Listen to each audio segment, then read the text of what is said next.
Ayah kandungmu adalah orang nomor 2 di negara naga, di bawah 1 orang dan di atas ribuan orang. Ibu kandungmu adalah seorang konglomerat top yang kekayaannya bisa menyaingi sebuah negara. Kamu yang terlahir dengan sendok emas, saat ini justru diinjak-injak oleh putri seorang OKB penambang batu bara. Ditekan dan digesek di lantai kantin yang penuh minyak. Melihat ujung runcing setinggi 10 cm itu, hak sepatunya dengan kejam menginjak-injak wajahmu. Kamu bukan hanya tidak marah besar, malah menatap lekat-lekat hitungan mundur di arlojimu. Hanya karena kamu sedang menjalani ujian pembinaan paling gila dari keluargamu. Dan dari pelepasan segel, hanya tersisa 1 menit terakhir ini. Dulu waktu di ibu kota, siapapun yang melihatmu harus memanggilmu Raja Iblis Kecil. Ayahmu seorang panglima perang sejati. Ibumu seorang konglomerat. Orang yang membuatmu kesal akan langsung mendapatkan tiket sekali jalan ke neraka. Tapi demi melatih mentalmu, kamu dibuang oleh orang tua itu ke Jiangsu, tempat jin buang anak ini. Dengan nama samaran Lin Chen, dilarang keras menggunakan kekuatan uang apapun. Selama setahun ini hidupmu lebih sengsara dari seekor anjing. Bahkan ibu-ibu yang melayani nasi di kantin pun tangannya gemetar saat melayanimu. Dengan susah payah bertahan sampai hari terakhir, melihat babi hong yang sudah lama tidak kamu lihat di piringmu. Kamu baru saja mau mengeluh bahwa hari-hari penderitaanmu telah berakhir. Tapi saat kamu berbalik, sebuah kecelakaan terjadi. Hanya karena beberapa tetes kuah daging di tanganmu tidak sengaja terciprat keluar. Primadona sekolah di sebelahmu, Kiaona, yang mengenakan Balenciaga, langsung menamparmu dengan keras. Suara tamparan yang nyaring membuat seluruh kantin hening seketika. Semua orang menatapmu seolah-olah kamu adalah orang mati. Merasa bahwa kali ini kamu tamat. Menghadapi penghinaan yang tiba-tiba ini, kamu memegangi wajahmu yang panas membara dan secara naluriah ingin meminta maaf. Bagaimanapun, masih ada 5 menit terakhir sebelum ujian berakhir. Kalau menyerang sekarang, penderitaan selama setahun ini akan sia-sia. Tapi kesabaranmu di mata pihak lain adalah kelemahan yang bisa ditindas. Si penjilat di sebelahnya, demi menyenangkan sang dewi, maju dan menendangmu hingga tersungkur di tanah. Tendangan itu tepat mengenai tulang rusukmu yang pernah patah. Rasa sakitnya membuatmu bercucuran keringat dingin. Kiaona bahkan menunjuk hidungmu dan memaki-maki. Menanyakanmu apakah kamu tahu berapa harga baju ini.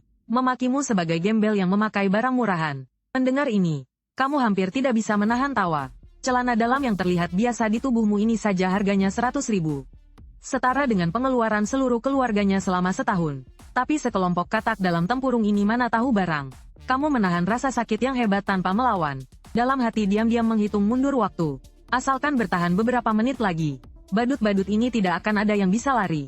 Melihatmu dipukuli sampai babak belur tapi tidak memohon ampun. Kiaona benar-benar marah. Dia mengangkat sepatu hak tinggi berpaku 10 cm miliknya.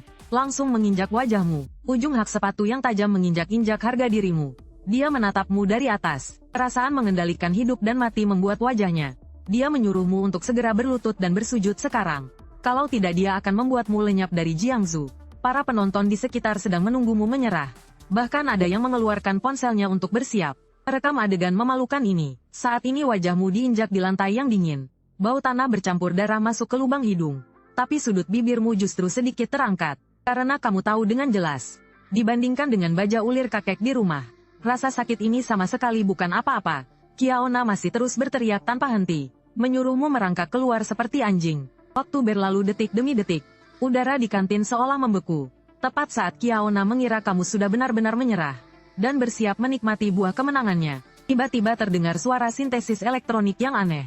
Tit-tit-tit-tit. Tepat pukul 12. Pada saat itu, kamu yang tadinya masih gemetar tiba-tiba berhenti bergerak. Kamu perlahan mengangkat kepalamu. Tatapan matamu bukan lagi penurut seperti sebelumnya.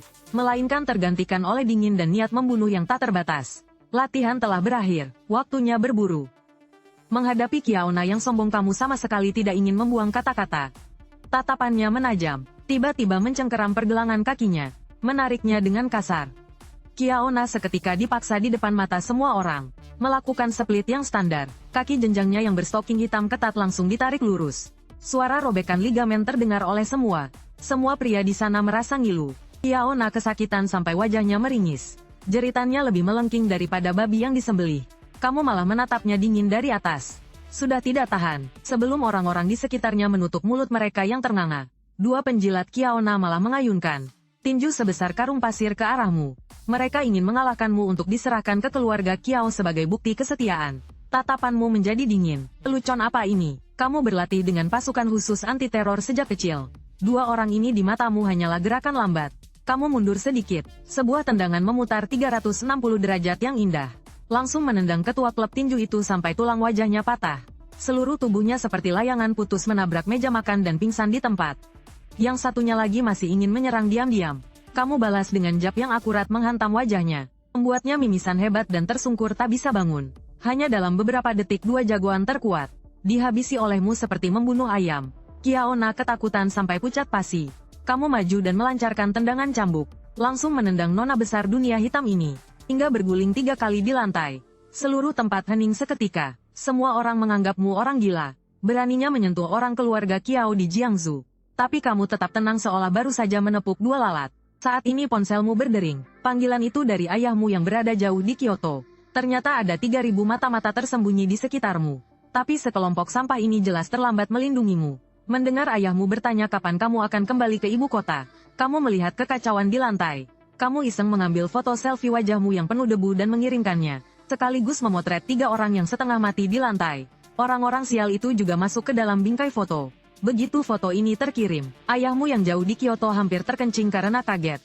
Melihatmu yang menyedihkan di dalam foto. Keringat dinginnya langsung membasahi jaketnya. Ini adalah satu-satunya pewaris keluarga Gu.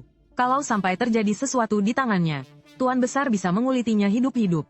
Kamu menutup telepon dan berjalan santai ke kantor konselor. Hasilnya konselor sombong itu melihatmu sampai wajahnya pucat pasi. Dalam waktu kurang dari 2 detik dia melemparkan surat pengunduran diri padamu. Takut kalau ada sangkut pautnya denganmu. Kamu mencibir sambil memegang kertas bekas itu. Keluarga mafia, penguasa lokal, di matamu, mereka hanyalah sekelompok semut yang akan dihancurkan. Kamu dengan santai melempar kertas bekas itu ke tempat sampah. Melihat uang jajan 100 juta yang baru dikirim ibumu. Dengan suasana hati yang baik kamu bersiap pergi ke bandara. Tapi saat baru sampai di gerbang sekolah tiba-tiba dari belakang. Terdengar raungan histeris Jonah, habisi dia untukku. Saat menoleh wanita ini kepalanya diperban. Di belakangnya diikuti oleh sekelompok besar orang. Para preman muda yang memegang tongkat. Sepertinya dia membawa semua pendukungnya. Para siswa yang melihat ketakutan dan lari berhamburan. Semua orang merasa kali ini kamu tidak akan bisa lolos. Sudut bibirmu sedikit terangkat, meskipun kamu bisa berkelahi. Hanya orang bodoh yang akan melakukannya. Kamu berbalik dan langsung lari. Gerakannya sangat mulus dan lancar. Membuat semua orang yang melihatnya tercengang. Mereka mengira kamu akan menyerah di tempat. Melihat itu Jonah menjadi semakin sombong. Memerintahkan anak buahnya dan berteriak akan mencabik-cabikmu. Tepat saat kamu akan tertangkap. Tiba-tiba sekelompok besar pria tegap yang membawa tas ransel masuk dari luar gerbang sekolah. Kelompok orang ini memiliki tatapan tajam dan penuh dengan aura membunuh. Sama sekali tidak terlihat seperti mahasiswa biasa. Tepat saat Jonah mengira orang-orang ini juga datang untuk membantunya. Pria tegap yang memimpin merobek penyamarannya. Hanya terdengar suara krak yang lenyah. Ranselnya langsung berubah menjadi tas punggung taktis. Empengan anti tusuk berwarna hitam langsung terpasang di dada mereka. Kemudian satu persatu tongkat teleskopik hitam khusus keluar dengan cepat. Adegan ini langsung membuat para preman di seberang tercengang. Ini sama sekali bukan perkelahian pelajar. Ini jelas pasukan khusus yang turun dari langit untuk menghabisi mereka. Orang-orangmu sama sekali tidak memberi lawan kesempatan untuk bereaksi. Begitu maju langsung melancarkan 3 pukulan tongkat dalam sedetik dengan mulus. Ini sama sekali bukan perkelahian. Ini adalah serangan sepihak yang menghancurkan. Bos preman yang detik sebelumnya masih berteriak. Detik berikutnya persaudaraan mereka langsung hancur lebur. Suara tangisan memanggil ayah dan ibu menggema di seluruh kampus. Dan di tengah tatapan kaget semua orang, kapten tim kecil itu dengan cepat berjalan ke hadapanmu. Dengan sigap langsung memberi hormat. Dan berteriak keras lapor Tuan Muda Gu. Kami datang terlambat. Pemandangan ini seketika menggemparkan seluruh internet. Penguasa sekolah wanita menginjak wajah siswa pria untuk menghinanya 17166, 92, 407682, 107636. Opini publik seketika meledak. Di dalam gedung kantor kota Jiangsu, wali kota dan sekretaris cemas seperti cacing kepanasan. Karena mereka dengar dari provinsi Handong. Gubernur Gu datang mendadak semalaman. Beberapa mobil Audi A8 hitam perlahan memasuki halaman. Gubernur Gu turun dari mobil dengan wajah masam. Yang paling konyol adalah di wajah pejabat tinggi provinsi ini. Ternyata ada bekas tamparan yang sangat jelas. Benar sekali, karena kamu telah dianiaya. Pamanmu pulang ke rumah dan langsung oleh ibumu yang protektif itu. Ditampar 2 kali dengan keras. Inilah tekanan dari keluarga kaya raya papan atas. Tepat pada saat ini penguasa sekolah Kiaona yang memukulmu sampai babak belur. Sedang bersembunyi di pelukan ayahnya yang dikenal sebagai Godfather Jiangsu sambil menangis. Qiao Laosan melihat putrinya dipukuli sampai bengkak seperti bapau. Saking marahnya ia ingin menjungkir balikkan seluruh Jiangsu. Tapi saat wali kota masuk dengan tergesa-gesa dan wajah pucat, Qiao Laosan mengira bala bantuan telah datang. Ternyata wali kota langsung menyiramkan air dingin padanya. Saat seluruh Jiangsu membantumu dalam kekacauan, untuk memblokir berita di seluruh internet, adegan berganti kamu sudah duduk di pesawat, di kelas utama dalam penerbangan ke Kyoto. Beberapa pramugari yang tidak tahu diri masih ingin menipumu dengan kartu anggota biasa, hingga kamu tanpa ekspresi mengeluarkan itu. Kartu hitam emas yang sudah lama tidak diterbitkan. Kopilot di kokpit melihat kartu ini. Tangannya gemetar hingga hampir membuat pesawat jatuh. Ini adalah benda yang bahkan direktur utama mereka harus bersujud saat melihatnya. Dalam sekejap, seluruh kru pesawat menjadi gila. Dua pramugari cantik bahkan tidak sempat memakai sepatu hak tinggi mereka. Dengan stocking hitam terbaiknya berlari untuk melayanimu sambil berlutut. Satu memijat kaki, satu memijat bahu. Takut jika tidak melayani dengan baik seluruh keluarga akan dipecat. Ternyata karena tenaga pramugari terlalu kuat. Mengenai memar di punggungmu, kamu mengerang kesakitan. Suara ini bagaikan panggilan maut. Wajah kopilot menjadi pucat pasi karena ketakutan. Dia langsung berteriak pada pramugari itu. Pulang dan tulis laporan introspeksi diri 300.000 kata untukku. Besok tidak usah datang kerja lagi. Sampai kamu melambaikan tangan menandakan tidak apa-apa. Barulah mereka semua merasa seperti baru kembali dari gerbang neraka. Akhirnya, pesawat mendarat di bandara Kyoto.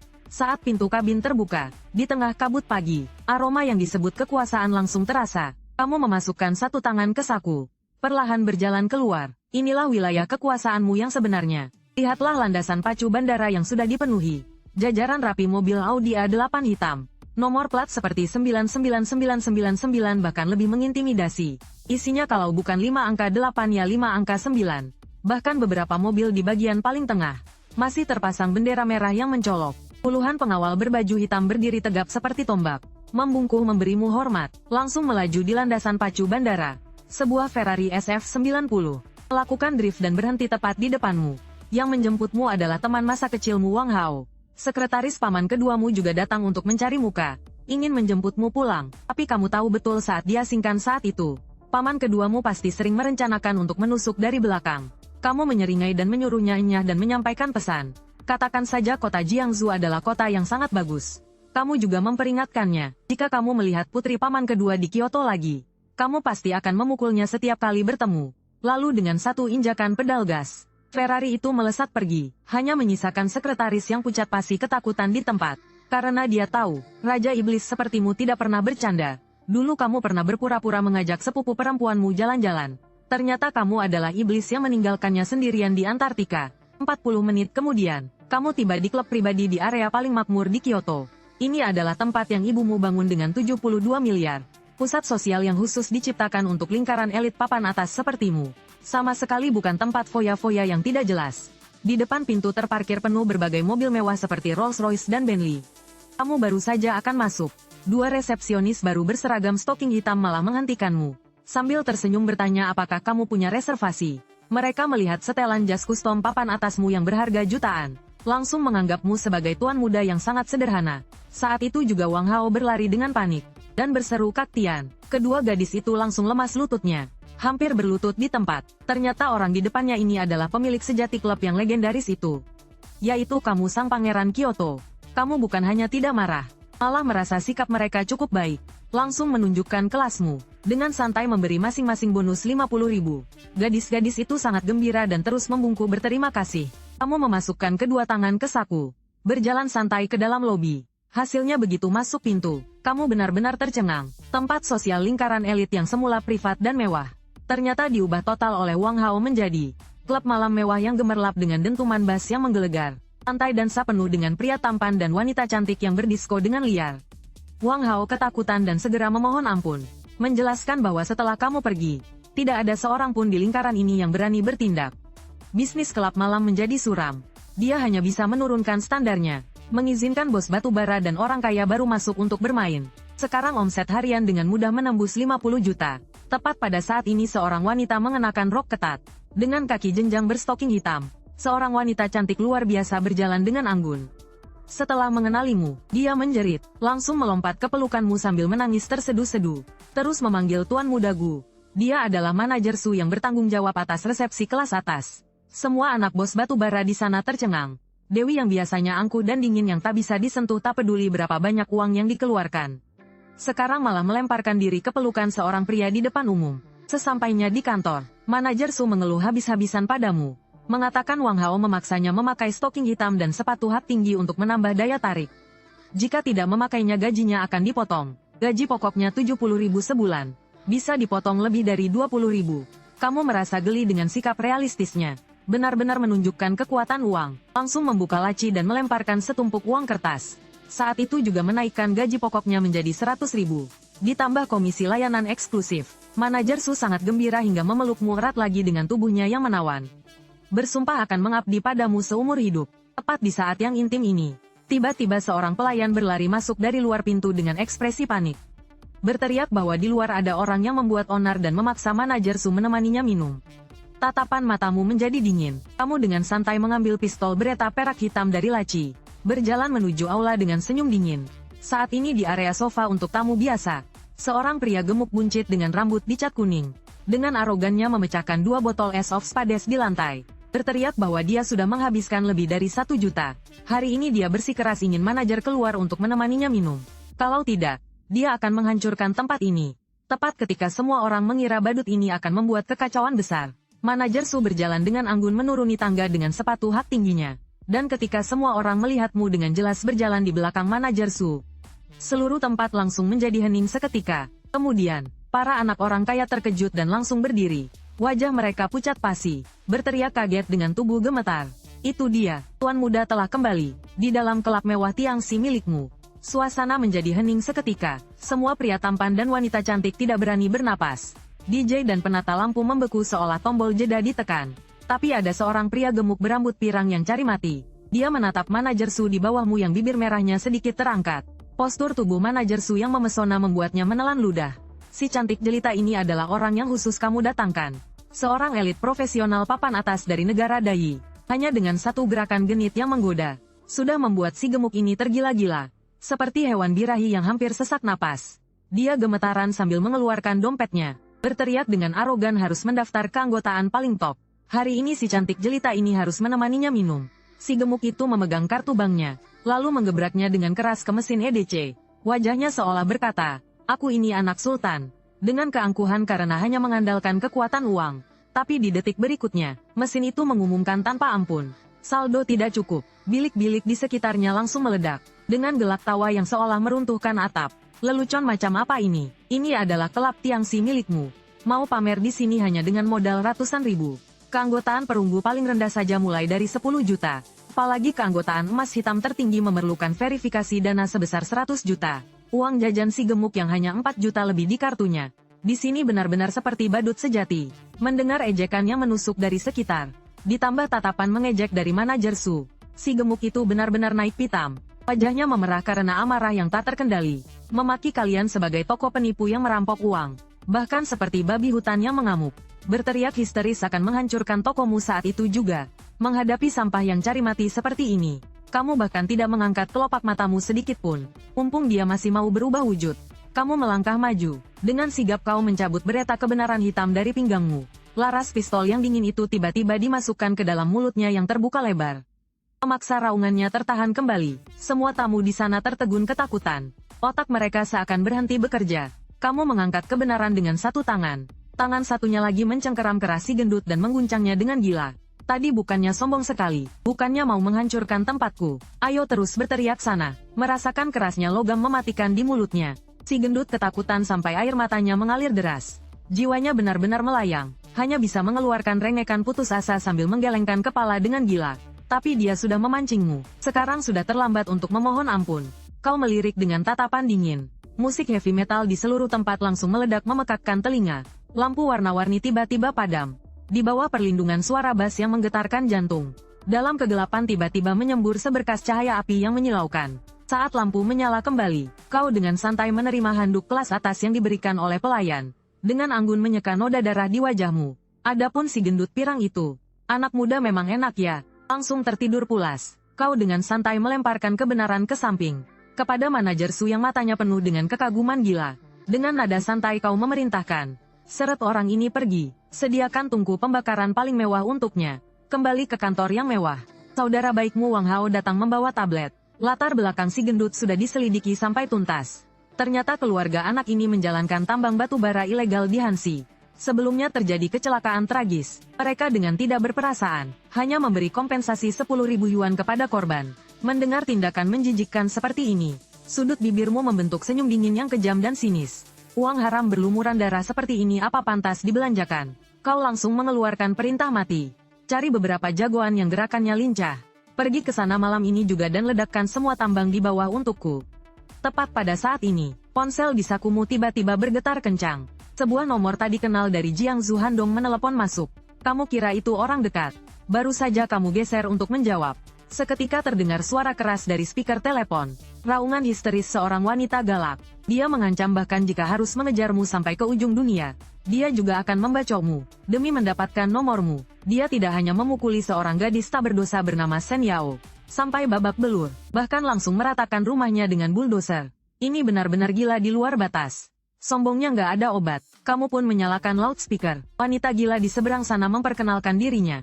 Dengan sangat arogan berteriak bahwa namanya adalah Kiaona. Ayahnya adalah preman lokal terkenal di Jiangsu. Kiao Laosan. Dia dengan sombongnya berkoar-koar. Dunia hitam dan putih sudah mengeluarkan perintah pengejaran untukmu. Selama kamu berani muncul di Jiangsu, dalam hitungan menit mereka akan panggil orang untuk mencincangmu jadi daging giling. Mendengar bualan gilanya yang membabi buta ini, kamu dan Wang Hao saling bertatapan dan tersenyum. Seketika di matamu berkilat cahaya karena menemukan mangsa super besar. Kegembiraan seolah mendapat paket pengalaman berharga. Bahkan berani sesumbar mengendalikan dunia hitam dan putih di telepon. Kalau nanti kalian kembali ke Jiangsu untuk meniti karir politik, bukankah ini adalah prestasi politik tingkat platinum yang jatuh dari langit? Kamu dengan tenang tertawa ringan ke arah telepon. Nadamu dipenuhi dengan ejekan dan penghinaan yang luar biasa. Oke, aku tahu. Beberapa hari lagi kebetulan aku akan datang ke Jiangsu. Nanti jangan lupa bawa orang lebih banyak untuk membacokku. Menghadapi pertanyaan sahabatmu Wang Hao yang memasang wajah bingung. Kamu dengan santai menjitak kepalanya. Anak ini malah bertanya kenapa dulu kamu tidak memberikan saja beberapa juta pada primadona kampus polos yang dipukuli menggantikanmu. Kamu sangat marah sampai gigi gerahammu rasanya mau hancur. Kamu berteriak marah padanya. Gue waktu itu lagi dibekukan keuangannya sama keluarga. Lagi susah payah memulung di jalanan. Kardus biasa 600 perak sekilo. Botol air mineral 300 perak satu. Saat itu aku lebih parah darinya. Bagaimana aku bisa menolongnya? Setelah mendengar ini, Wang Hao terkejut sampai rahangnya hampir jatuh ke tanah. Tepat pada saat ini, ponselmu tiba-tiba bergetar gila-gilaan. Pesan SMS yang membanjiri langsung memenuhi layar. Kamu membukanya dengan wajah dingin. Ternyata semuanya dari lingkaran pertemananmu. Tangkapan layar yang dikirim oleh para tuan muda ibu kota. Gambar beralih ke daftar topik hangat dalam sekejap. Bukan main, kamu di Universitas Jiangsu diinjak oleh putri gangster bernama Kiaona. Video di mana kamu diinjak-injak olehnya. Ternyata diunggah ke internet oleh seseorang. Di bawah video itu penuh dengan sekelompok orang yang ikut-ikutan merayakannya. Teori yang menyalahkan korban, bilang bagus dipukul. Semuanya sedang membela Kiaona yang sombong dan angkuh itu. Melihat kolom komentar yang kacau ini, Wang Hao mendekat dan bertanya dengan menyebalkan. Bagaimana rasanya diinjak-injak saat itu? Tanpa basa-basi, kamu mengangkat kakimu yang berukuran 43 dan langsung menendangnya terbang sejauh 3 meter. Latar belakang dunia hitam, sudut bibirmu membentuk senyum dingin yang kejam seolah melihat orang mati. Orang terakhir yang berlaga jadi gangster di depanmu. Sekarang masih berada di dalam akuarium villamu. Menjadi pakan untuk ikan arwana. Karena para badut ini suka bermain dengan opini publik, maka kamu akan membuat suasana semakin panas. Sekaligus memberi diriku sendiri sebuah alasan yang sah untuk menaklukkan Jiangsu. Kamu dengan santai mengambil ponsel dan langsung menelepon. Telepon direktur platform video pendek terbesar di seluruh internet. Operator di seberang telepon. Awalnya masih bersikap sombong. Tapi setelah kamu dengan dingin menyebutkan namamu, orang di seberang sana ketakutan sampai ponselnya terbanting ke meja. Tidak sampai 3 detik, direktur tertinggi platform itu tunggang-langgang meneleponmu kembali. Nada bicaranya begitu rendah seperti seorang Kasim. Kamu hanya butuh 1 kalimat. 1 menit kemudian, insiden perundungan di Universitas Jiangsu langsung menjadi trending topik nomor 1 di seluruh internet. Berbagai pengungkapan latar belakang gangster keluarga Kiao. Artikel yang mengkritik keras keamanan Jiangsu tersebar di mana-mana. Inilah kekuatan uang yang sesungguhnya dan serangan yang tak terelakkan. Kamu dengan elegan menggoyangkan anggur merah di gelasmu. Pukulan ini tidak boleh kamu terima sia-sia. Kamu harus membuat orang-orang di ibu kota itu. Para orang tua yang selalu mencari kesalahanmu itu melihat dengan jelas. Siapa sebenarnya tumor yang sesungguhnya? Benar saja saat trending topik itu meledak. Seluruh Jiangsu seakan runtuh separuhnya. Gedung Jiugong terang benderang hingga larut malam. Wali kota Wang melihat data yang terus memanas. Terduduk lemas di kursi sambil gemetar hebat. Mulutnya gemetar sambil berkata tamatlah sudah. Dia berteriak seperti orang gila. Menyuruh orang untuk segera menemukanmu.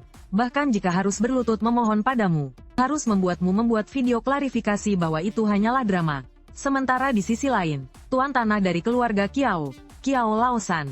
Saking marahnya dia langsung membanting Teko Zisha terbaiknya. Dia tidak hanya diperingatkan oleh atasannya. Harus menghentikan semua bisnis ilegalnya. Juga harus menyerahkan beberapa kambing hitam untuk meredakan amarah publik. Ini jelas-jelas dianggap sebagai pion yang dikorbankan. Pada saat yang sama pamanmu yang berada di ibu kota provinsi. Sangat ketakutan hingga wajahnya pucat pasi. Dia awalnya mengira menempatkanmu di Jiangsu. Hanyalah sebuah ujian keluarga yang sederhana. Siapa sangka malah akan melibatkan kekuatan gelap sebesar ini. Dia dengan gemetar menelepon ayahmu yang sangat berkuasa untuk meminta maaf. Hasilnya ayahmu di seberang telepon. Justru tertawa kecil. Mengatakan ini hanyalah caramu untuk membereskan Jiangsu. Sebuah langkah cemerlang untuk membalikkan keadaan. Keesokan paginya, saat warga Jiangsu masih tertidur lelap, sebuah guncangan besar yang akan tercatat dalam sejarah Jiangsu pun terjadi. Sebuah konvoi mobil misterius seperti naga hitam panjang, membawa aura menakutkan yang membuat orang sesak napas, melintas dengan megah di jalan utama Jiangsu. Jangan takut pada Rolls-Royce dengan payungnya, tapi takutlah pada koster yang menyalakan lampu hazard. Koster yang memimpin di depan menyalakan lampu hazard yang menyilaukan.